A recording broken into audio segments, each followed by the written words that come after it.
बिस्मिल्लाहिर्रहमानिर्रहीम। एक्सरसाइज 4.9 है। इसका सेकंड क्वेश्चन करेंगे। 8x square equals to Y square, एक हमें ये क्वाड्रेटिक इक्वेशन दी है, और जो सेकंड हमें इक्वेशन दी है that is X square plus 2 Y square equals to 19। ठीक है, इस तरह की इक्वेशन जिसमें सिर्फ एक्स स्केयर और वाई स्केयर वाली टर्म्स इन्वॉल्व होंगी। देखें, दोनों में एक्स स्केयर और वाई स्केयर वाली टर्म है, इसमें कोई भी सिंपल एक्स वाली या वाई वाली टर्म मौजूद नहीं है। कांस्टेंट टर्म हो सकती है, नहीं है तब भी ठीक है। तो आपने इनको किस तरह से सॉल्व करना है। ठीक है, जितने भी इस तरह के क्वेश्चंस होंगे, एक्स स्केयर और वाई स्केयर, एक्स स्केयर और वाई स्केयर वाली टर्म, इनमें कोफिशिएंट इक्वल हो या ना हो, जिस तरह से भी हमने जो 4.8 में क्वेश्चंस एंड वाले किए थे उसमें एक्स स्केयर वाई स्केयर वाली थी, साथ में एक्स वाली या वाई वाली टर्म भी इन्वॉल्व थी। ठीक है, इसमें ना अकेली एक्स वाली टर्म होगी ना अकेली वाई वाली टर्म होगी। उसमें ये था कि कोफिशिएंट जो है एक्स स्केयर वाई स्केयर का सेम होगा। अगर एक्स स्केयर का 1 है तो वाई स्केयर का भी 1, जनरली सब में ही एक्स स्केयर और वाई स्केयर के 1 1 ही कोफिशिएंट है। लेकिन अगर एक्स स्केयर का 2 है तो वाई स्केयर का भी 2 होगा। तो इसमें हम क्या करते हैं, उनको सब्ट्रैक्ट करते हैं। अगर दोनों के एक जैसे कोफिशिएंट सपोज 2 2 है और एक में 1 1 है, तभी 2 के साथ मल्टीप्लाई करके इनके कोफिशिएंट जो है वो सेम किए जा सकते थे। इनको जब हम सब्ट्रैक्ट करते हैं तो उसमें एक्स स्केयर और वाई स्केयर वाली टर्म दोनों ही खत्म हो जाती हैं, एक लीनियर इक्वेशन बच जाती है। तो लेकिन इस वाले में हम देखेंगे एक्स स्केयर और वाई स्केयर है, इसमें हमने क्या करना है, या एक्स स्केयर को इलिमिनेट कर देना है या वाई स्केयर को इलिमिनेट कर देना है। जैसे देखें, इलिमिनेट कर देना, उसको रिमूव कर देना। या तो ये हम कर सकते हैं कि एक्स स्केयर की वैल्यू इसमें से आपने निकाली, दूसरी वाले में सब्स्टिट्यूट कर दी, या वाई स्केयर की निकाल के सब्स्टिट्यूट कर देंगे तो हमारे पास एक रह जाएगा वेरिएबल। या फिर हम ऐसा करेंगे, इनमें से एक्स स्केयर का या वाई स्केयर का कोफिशिएंट हम इक्वल करके सब्ट्रैक्ट कर देंगे, तब भी हमारे पास एक वेरिएबल जो है वो रिमूव हो जाएगा। अब आपकी अपनी मर्जी है। ये देखें, इसको मैं थोड़ा सा 8x square minus Y square equals to 0, थोड़ी सी इसकी फॉर्म चेंज कर लेती हूँ। यहाँ पे X square plus 2 Y square equals to 19 है। ठीक है, दोबारा चाहे ना भी लिखे, मैं वैसे ही लिखती है कि दोनों अब देखें एक ही फॉर्म में आपने कर ली हैं जैसे ये वाली थी। अब इसमें देखें y का कोफिशिएंट जो है वो 1 है, यहाँ पे y का कोफिशिएंट 2 है। तो इस सारी इक्वेशन को अगर मैं 2 के साथ मल्टीप्लाई करके ऐड कर दूँ तो वाई स्केयर जो है इसमें से कट जाएगा। तो मैं इस इक्वेशन को जो है वो 2 के साथ मल्टीप्लाई करती हूँ और उसके बाद हम इन्हें ऐड करेंगे। इसको इक्वेशन में 1 कह लेती हूँ, इसको equation 2। Multiplying equation 1 by 2 and adding by 2 ऐसे लिख लेती हूँ, एंड एडिंग इन इक्वेशन 2। इसको 2 के साथ मल्टीप्लाई करेंगे, ए 2 जार 16x square minus 2 Y square equals to 0 के साथ मल्टीप्लाई करेंगे तो ये 0 आ जाएगा, और इसमें आ जाएगा X square plus 2 Y square equals to 19। जब हम इन्हें सब्ट्रैक्ट करेंगे, ऐड करेंगे, सॉरी सब्ट्रैक्ट नहीं करना, ऐड करेंगे, ये कट जाएगी। 17x square equals to 19। अब यहाँ से हम एक्स स्केयर का आंसर जो है वो निकाल सकते हैं। X square is equals to 19 over 17, so X is equals to plus minus 19 over 17, इसका स्केयर रूट आ जाएगा। ठीक है, अब ये हमारे पास x की वैल्यू आ गई है। अब हम इसके कॉरस्पॉन्डिंग y की वैल्यू जो है वो फाइंड आउट करना चाहेंगे। तो हम किसी एक इक्वेशन में सब्स्टिट्यूट कर लेते हैं। यहाँ से जो है वैल्यू निकालना कंपैरेटिवली इजी है, क्योंकि यहाँ से Y square is equals to 8x square है। तो अब अगर इसमें इसकी पॉजिटिव वैल्यू रख लूँ, देखें Y square is equals to 8, इसकी पॉजिटिव वैल्यू रखूँगी स्केयर लेने से तब भी आंसर पॉजिटिव हो जाएगा। इसकी नेगेटिव वैल्यू रखूँगी तब भी आंसर जो है इसका पॉजिटिव आ जाना। ये दोनों ही आंसर जो है पॉजिटिव के लिए और नेगेटिव के लिए ये यहाँ पे सेम ही आ जाएगा। दैट इज़ मैं प्लस माइनस मैं इसलिए इकट्ठे ही लगा रही हूँ। 19 ओवर 17 इसका स्केयर रूट, इसका स्केयर की वजह से मैंने दोनों वैल्यू जो है एट अ टाइम ही लगा दी है, क्योंकि दोनों से आंसर जो है वो सेम ही आना है। ये आ जाएगा 8 स्केयर लेंगे तो जाहिर है ये पॉजिटिव हो जाएगा। 19 ओवर 17 इन्हें हम मल्टीप्लाई कर लेंगे तो ये हमारे पास आ जाएगा, ये आ जाएगा 152 ओवर 17। ठीक है, ये वाई स्केयर का आंसर है। अगर हमने वाई का आंसर फाइंड आउट करना होगा तो 152 ओवर 17 का हम स्केयर रूट लेंगे। 152 को अगर हम फैक्टराइज करें 4 इंटू 38, हम जितने भी ऑर्डर्ड पेयर्स होते हैं ना उनको हम स्केयर की फॉर्म में कर लेते हैं कन्वर्ट। अब 38 को अगर करेंगे तो इसमें कंप्लीट ऑर्डर्ड पेयर जो है वो नहीं बनेंगे, टू एक जैसे जो है वो पेयर एक एलिमेंट के नहीं बनेंगे। ये आ जाएगा 17 और इसके साथ जब भी स्केयर रूट लेंगे प्लस माइनस 2 टर्म्स आएंगी, इसमें आ जाएगा 238 स्केयर रूट ओवर 17। ठीक है, सेपरेट सेपरेट स्केयर रूट भी लिखा जा सकता है और इनका कंबाइन भी स्केयर रूट जो है वो लिखा जा सकता है। अब देखें हमारे पास जो x की वैल्यूज़ हैं plus minus 19 over 17 square root है और जो y के आंसर्स हैं 38 ओवर 17 स्केयर रूट है। जो इसका सोल्यूशन सेट होगा वो आएगा 19 plus minus 19 over 17 square root and plus minus 238 over 17 square root. अब देखें ये जो है 4 ऑर्डर्ड पेयर्स हैं। ठीक है, ये मैंने कंबाइन ही लिखा है। अगर हम इसको ओपन करके लिखना चाहें, क्योंकि इसकी पॉजिटिव वैल्यू लें तब भी यही आंसर आता है, अगर इसकी नेगेटिव वैल्यू लें तब भी यही आंसर आता है। ठीक है, तो इसकी पॉजिटिव के साथ भी इसका पॉजिटिव और नेगेटिव आएगा, इसकी नेगेटिव के साथ भी इसका पॉजिटिव और नेगेटिव दोनों ही आंसर आएगा। अगर हम इसको पूरा डिटेल से लिखना चाहें तो actually this one is equals to 19 over 17 square root. ये अगर हम पॉजिटिव वैल्यू लगाते हैं तो इसके दो आंसर निकलते हैं, पॉजिटिव और नेगेटिव। ठीक है, जस्ट अगर यहाँ पे पॉजिटिव वैल्यू लगाएंगे तब भी 2 आंसर्स आएंगे, अगर जस्ट हम नेगेटिव वैल्यू लगाएंगे तब भी इसके ये 2 आंसर्स पॉजिटिव और नेगेटिव आएंगे। तो इसके साथ एक तो पॉजिटिव 238 ओवर 17 स्केयर रूट, एक ये आंसर है, और एक 19 ओवर 17 स्केयर रूट के साथ नेगेटिव 238 ओवर 17 स्केयर रूट है।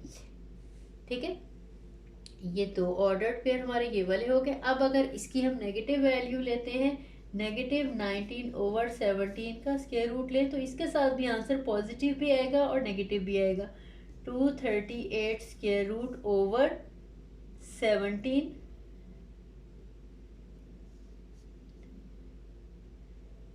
ये ऑर्डर्ड पेयर, नेगेटिव वाला पॉजिटिव वाला, और इसी तरह से ये नेगेटिव 19 ओवर 17 स्केयर रूट, इसके साथ आ जाएगा नेगेटिव 238 ओवर 17, और ये 4 ऑर्डर्ड पेयर्स हैं।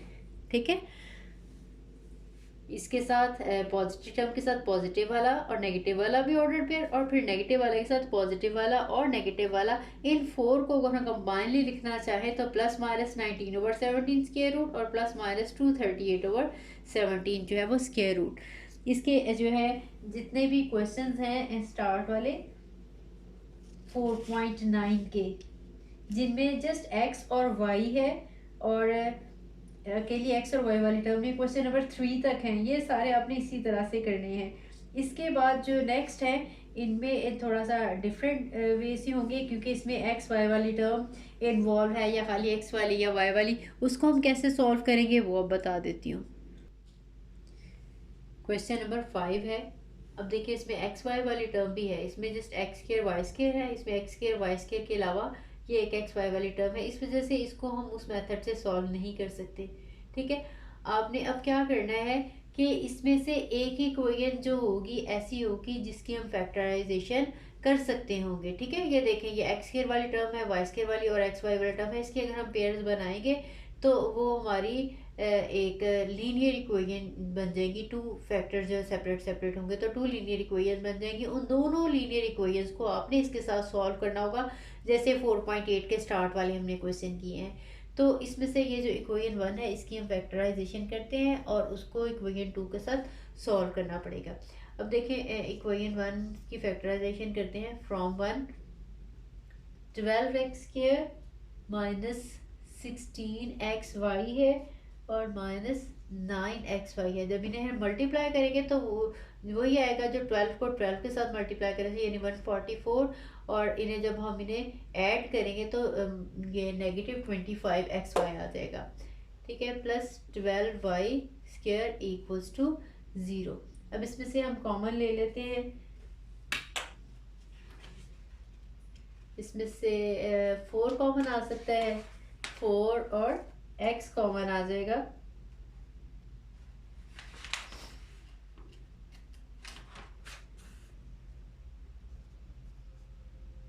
ये 3x माइनस 4y और माइनस 3y और 3x minus 4y equals to 0।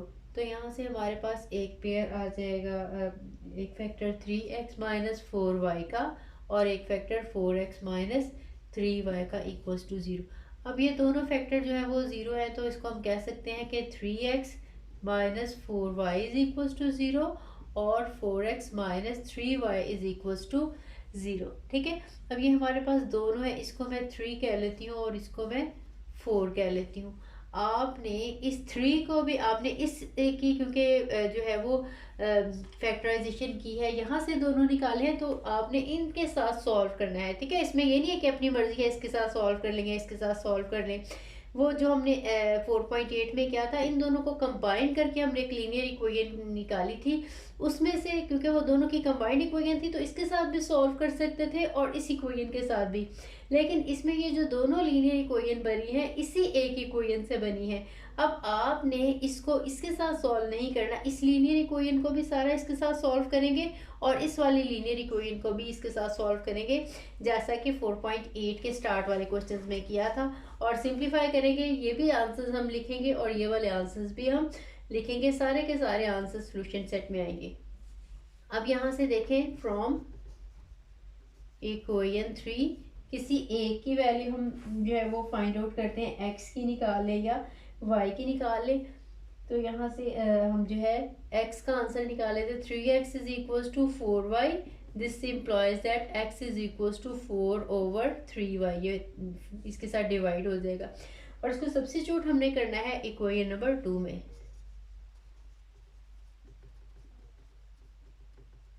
Substituting in equation 2,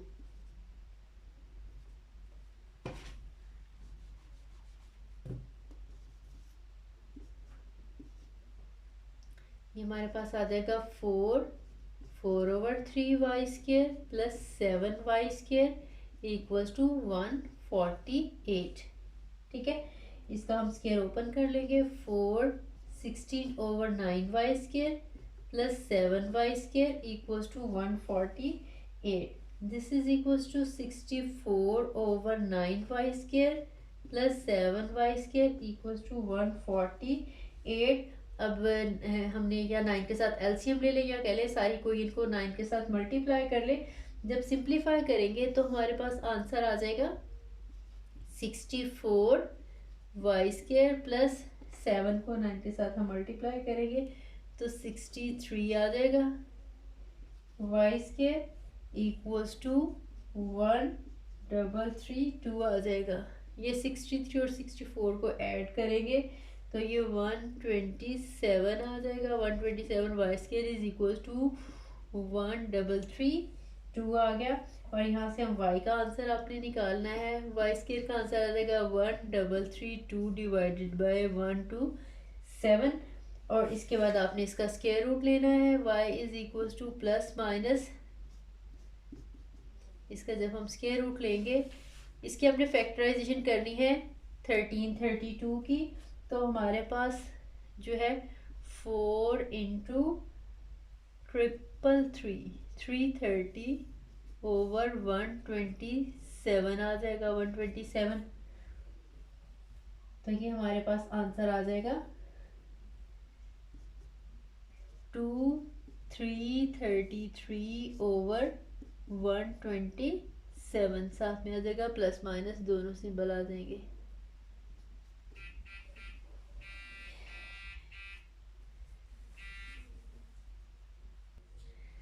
और ये अगेन 337 की भी हो सकती है फैक्टराइजेशन। ठीक है, जिसमें से ऐसा आपने इस तरह से फैक्टराइजेशन करनी होती है कि इसमें से 4 कॉमन आ जाए या 9 अगर इसमें 9 के साथ डिवाइड होता है, या फिर 25 जो है वो निकल सकता है। ऐसी चीज़ हमने इसमें से सेपरेट करनी होती है जो स्क्वायर हो। ठीक है, क्योंकि जब स्क्वायर होगी उसका कंप्लीट स्क्वायर रूट निकल आएगा, वो बाहर आ जाएगी मल्टीप्लिकेशन में, क्योंकि स्क्वायर रूट जो है वो सेपरेट हो जाता है।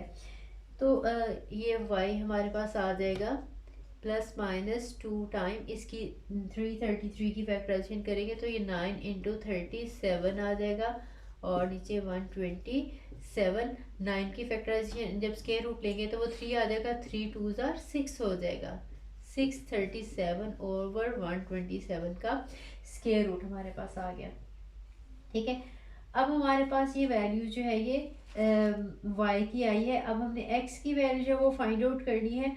तो हमने यहाँ पे x जो था वो लिया था 4/3y। ठीक है, x की वैल्यू जो हमने सब्स्टिट्यूट की थी, अब इसमें हम y की वैल्यू सब्स्टिट्यूट कर देंगे तो हमारे पास x के आंसर्स आ जाएंगे। दिस इज 4/3, y की वैल्यू प्लस माइनस 637 ओवर 127 का स्क्वायर रूट इन्हें मल्टीप्लाई करेंगे, 3 टू ज़ार 6 आ जाएगा और 4 टू ज़ार 8 आ जाएगा हमारे पास।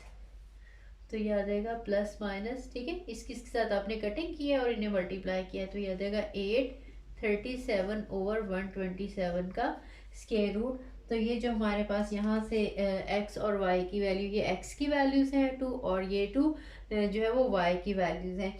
ये आ जाएगा हमारे पास सोल्यूशन सेट में। और इसके साथ अभी हमारा, क्योंकि एक पेयर हमने ये निकाला है, हमारे पास एक दूसरा भी लीनियर फैक्टर जो था बचा हुआ था, वहाँ से भी हमने आंसर जो है वो निकालना है और वो वैल्यू पुट करनी है। वो बिल्कुल इसी तरह से करेंगे। ठीक है, वो अब मैं आपको बता देती हूँ। उसमें था ये हमारे जो दो पेयर्स बने थे, एक हमारा था 3x minus 4y equals to 0 और एक 4x minus 3y equals to 0। यहाँ से x का आंसर 4/3y आया था। यहाँ से जब हम x का आंसर निकालेंगे तो वो 3/4y। ठीक है, ये 4/3y है, वो 3/4y है। बिल्कुल इसी मेथड से जैसे मैंने ये वैल्यू पुट की थी वो आप इसमें सब्स्टिट्यूट करेंगे। सब्स्टिट्यूट करने के बाद सारा इसी तरह से y का आंसर निकालेंगे। y का आंसर जब हमारा निकल आएगा तो यहाँ पे y की वैल्यू सब्स्टिट्यूट करके x की वैल्यू जो है वो हम निकालेंगे वो तो वो सारा का सारा हम सोल्यूशन सेट में लिख देंगे। ठीक है, जिसमें ये वाला पेयर जो है अभी हमने निकाला ये मैं लिख लेती हूँ। जो दूसरा वाला आंसर है इसी तरह से आपने निकाला है और वो भी सोल्यूशन सेट में आपने लिखना है। तो इसमें हमारे पास ये जगह प्लस माइनस 8 और 37 और 127 स्क्वायर रूट, और इसके साथ आ जाएगा प्लस माइनस इसकी वैल्यू है 637 और 127 स्क्वायर रूट। ठीक है, और वहाँ से जो हमने आंसर निकालने हैं तो भी इसके साथ आपने सोल्यूशन सेट में लिख देने हैं। क्वेश्चन नंबर 4, 5 और 6 जो है इसी मेथड से होंगे। इसके बाद जो क्वेश्चन नंबर 7, 8, 9 और 10 है वो दूसरे मेथड से होंगे। इसमें से भी मैं एक क्वेश्चन जो है वो सॉल्व कर देती हूँ। क्वेश्चन नंबर 8 करेंगे। अब इसमें देखें दोनों जो है हमारे पास सेकेंड डिग्री की इक्वेशंस हैं। इसमें जो है देखें एक्स स्क्वायर वाली टर्म होगी, एक्स वाई वाली टर्म होगी या वाई स्क्वायर वाली टर्म होगी। इनमें के लिए एक्स या वाई वाली टर्म नहीं होगी। ठीक है, और ऐसा भी नहीं होगा कि किसी एक इक्वेशन के हम फैक्टराइजेशन कर सके। ठीक है, अगर हम इसको X square plus X Y minus 9 equals to 0, इसकी फैक्टराइजेशन नहीं हो सकती। ठीक है, इसमें अगर एक्स स्क्वायर है एक्स वाई है तो यहाँ पे वाई स्क्वायर वाली टर्म होनी चाहिए थी। इसकी हम फैक्टराइजेशन करके सिंप्लीफाई नहीं कर सकते, ना ही हम इसकी कर सकते हैं X square minus Y square minus 2 equals to 0। ठीक है, इसलिए आप इसको हम क्या करेंगे, जब भी इस तरह के आएंगे इनमें देखें आपने ध्यान रखना है इनमें एक्स वाली अकेली या अकेली वाई वाली टर्म नहीं होगी। ठीक है, कांस्टेंट टर्म इसमें हो सकती नहीं है। तो आपने क्या करना है, इस कांस्टेंट टर्म को आपने ख़त्म करना है। ठीक है, आपने एक होमोजीनियस इक्वेशन जो है इसको बनाने की कोशिश करना है। तो हम देखें इसमें यहाँ पे 9 है, यहाँ पे 2 है। हम इस इक्वेशन को 9 के साथ मल्टीप्लाई करेंगे और इस इक्वेशन को हम 2 के साथ मल्टीप्लाई करेंगे। जैसे इस तरह से हम x को रिमूव करते हैं या y को रिमूव करते हैं ना, बिल्कुल इसी तरह से हम ये कांस्टेंट टर्म रिमूव करेंगे। तो हम चाह रहे हैं कि कांस्टेंट टर्म एक जैसी हो जाए ताकि इनको हम सब्ट्रैक्ट करें तो कट जाए। तो इसलिए इस इक्वेशन को सारी को हम 2 के साथ मल्टीप्लाई करेंगे, इस सारी इक्वेशन को 9 के साथ मल्टीप्लाई करेंगे, फिर हम इन्हें सब्ट्रैक्ट कर देंगे। तो जब इसे 2 के साथ, ये इक्वेशन 1 है ये इक्वेशन 2 है, मल्टीप्लाइंग इक्वेशन 1 बाय 2, तो ये आ जाएगा 2x square plus 2xy equals to 18। And similarly equation 2/9। तो ये हमारे पास आ जाएगा 9x² minus 9y² equals to 18। ठीक है, इसको इक्वेशन को 3 कह लेती हूँ और इसको 4 कह लेती हूँ। इन्हें अब हमने सब्ट्रैक्ट करना है।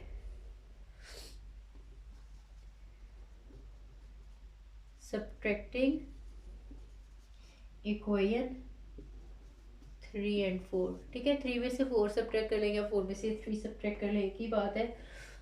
9x² minus 9y² equals to 18 और ये लगा लेंगे 2x² minus 2xy equals to 18। जब इन्हें सब्ट्रैक्ट करेंगे तो ये देखें, ये पॉजिटिव टर्म थी तो अब ये नेगेटिव हो जाएगी, ये भी कैंसिल होगी और 9 - 2 करेंगे तो ये 7x² और ये हमारे पास प्लस 2xy और माइनस 9y² इक्वल्स टू 0 आ गई है।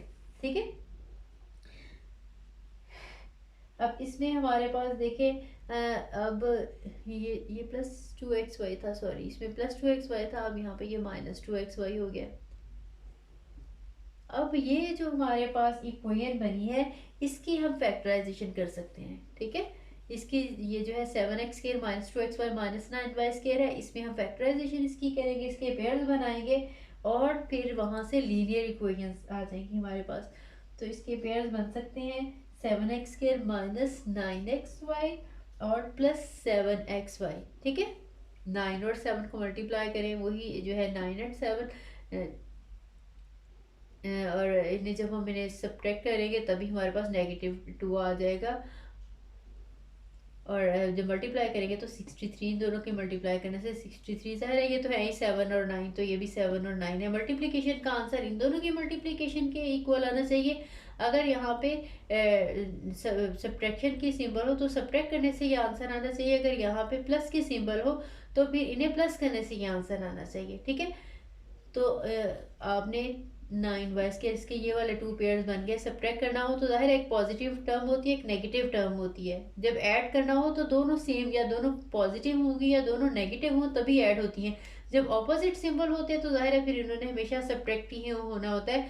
अब यहाँ पे अगर नेगेटिव टर्म हमें चाहिए तो बड़ी वाली के साथ नेगेटिव लगाते हैं, छोटी वाली के साथ पॉजिटिव। अगर यहाँ पे पॉजिटिव होता तो हम बड़ी वाले के साथ पॉजिटिव लगाते सिंबल और छोटी वाली के साथ हम नेगेटिव सिंबल लगाते। ठीक है, वैसे ही आप लोगों को पता होगा लेकिन मैंने एक्सप्लेन कर दिया है थोड़ा सा। x इसमें से कॉमन आ जाएगा 7x minus 9y plus y, 7x minus 9y equals to 0। तो हमारे पास ये देखें लीनियर फैक्टर आ जाएंगे 7x minus 9y and x plus y equals to 0। अब ये जो दो लीनियर फैक्टर बचेंगे 7x minus 9y equals to 0 और x plus Y equals to 0।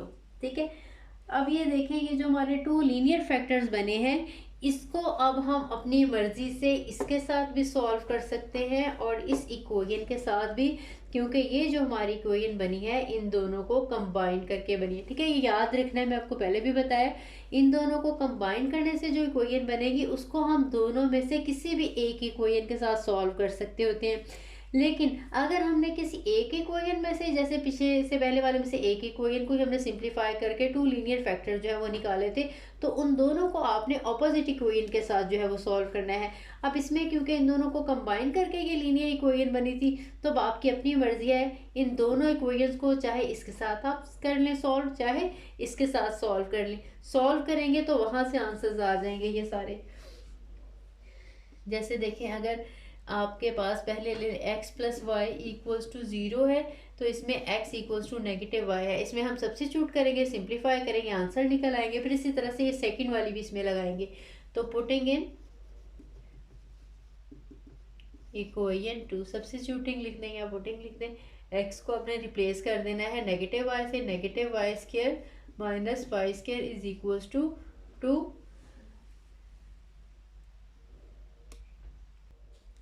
आ जाएगा y² minus y² equals to 2, y² minus y² 0 is equals to 2।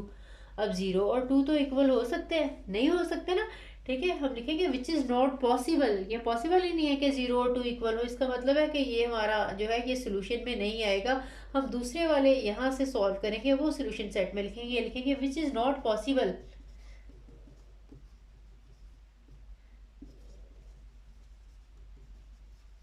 ठीक है, ये जो 0 = 2 आया ये पॉसिबल चीज़ नहीं थी, ये रॉन्ग बात है। एक्चुअली जब हम ये इसको =0 कर रहे होते हैं ना, तो पॉसिबिलिटी होती है कि ये फैक्टर 0 हो या ये फैक्टर, ज़रूरी नहीं है कि दोनों के दोनों 0 हो।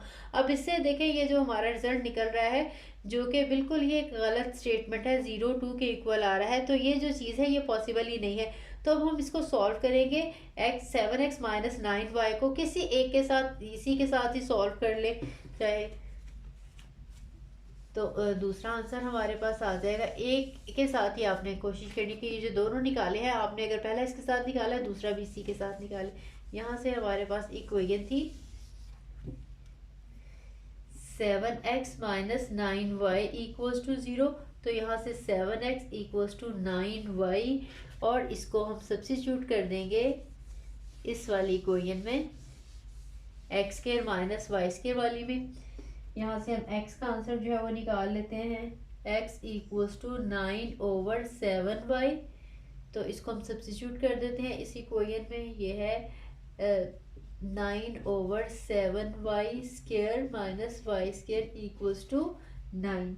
ठीक है, इसको हम सिंप्लीफाई करेंगे, ये आ जाएगा 81 और 7 7 are 49, y² - y² = 2 था, =2 है। तो इसको मल्टीप्लाई करेंगे हम 49 के साथ, तो 81y² - 49y² = 98 आ जाएगा। और फिर ये इनको हम 81 - 49 करेंगे तो 32 आ जाएगा, 32y² = 98। यहाँ से आ जाएगा 32 y² = 98/32 and y = ±98/, इनकी कटिंग भी हो जाती है, जब इसकी कटिंग करेंगे तो ये 49/16 आ जाएगा। ठीक है, इसकी उसके बाद 49 का स्क्वायर रूट लेंगे तो वो 7 आ जाएगा, और 16 का स्क्वायर रूट लेंगे तो 4। ठीक है, इनके कंप्लीट स्क्वायर रूट निकल आते हैं, इनकी हम कटिंग कर लेंगे, सिंप्लीफाई करेंगे, इसके बाद स्क्वायर रूट ले लेंगे। अब हमारे पास y के दोनों आंसर्स आ गए हैं, अब x के दोनों आंसर्स निकालेंगे। x = अगर यहाँ पे हमारे पास y का आंसर नेगेटिव लें, इफ़ y = 7/4, then x = 9/7 × 7/4, तो ये आ जाएगा, इनकी कटिंग हो जाएगी तो ये आंसर आ जाएगा 9/4। इसी तरह से अगर हमारे पास if y = -7/4, then x = 9/7 × -7/4, तो 7, तो यह आ जाएगा -9/4। ये पॉजिटिव 9/4 है और ये नेगेटिव 9/4 है, तो इसका जो हम सोल्यूशन सेट लिखेंगे तो वो आ जाएगा, x की वैल्यू आपने हमेशा पहले लिखनी है। पॉजिटिव x की वैल्यू थी 9/4 और y की वैल्यू थी 7/4, और इसके बाद अगर x की वैल्यू नेगेटिव थी, -9/4, तो y की वैल्यू थी -7/4। ये इसका सॉल्यूशन सेट है। ठीक है, दूसरा जो है हमारा क्योंकि इम्पॉसिबल आ गया था तो वो हम नहीं लिखेंगे। बाकी भी इसके जो क्वेश्चन है एक्सरसाइज के एंड तक सारे इसी मेथड से होंगे।